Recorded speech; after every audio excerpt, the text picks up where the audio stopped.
உங்களுக்கு உங்க பிரச்சனையில தேவன் இரக்கம் காண்பிக்க மாட்டாரா அப்படின்னு சொல்லி காத்துக்கிட்டு இருக்கிறீங்க. வசனம் சொல்லுது, நாம் இரக்கத்தை பெறவும் ஏற்ற சமயத்தில் சகாயம் செய்யும் கிருபையை அடையவும்.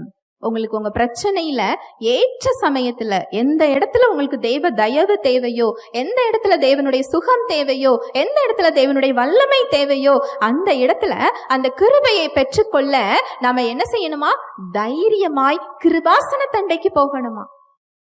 உங்களுக்கு கல்யாண வீட்டுக்கு பத்திரிக்கை கொண்டு வந்து உங்க உறவுகள் நண்பர்கள் தராங்க. அவங்க பத்திரிக்கை தருகிறதோட நோக்கம் என்னவா இருக்கும்? திருமணத்துக்கு நீங்க என்ன செய்யணும்? போகணும். நீங்க போகிறத அவங்க விரும்புறாங்க, உங்களை அழைக்கிறாங்க. அதுதான் அந்த பத்திரிகை கொடுக்கறதன் நோக்கம். இங்க தேவன் நமக்கு ஒரு அழைப்பு விடுத்திருக்கிறார். உங்களுக்கு இரக்கம் வேணுமா? தைரியமா என்கிட்ட வா. உங்களுக்கு கிருபை வேணுமா? தைரியமா என்கிட்ட வா. உன் பிரச்சனையில உனக்கு விடுதலை வேணுமா? சுகம் வேணுமா? தைரியமாக நீ என்கிட்ட வா. இந்த அழைப்பு அவர் கொடுத்துட்டாரு.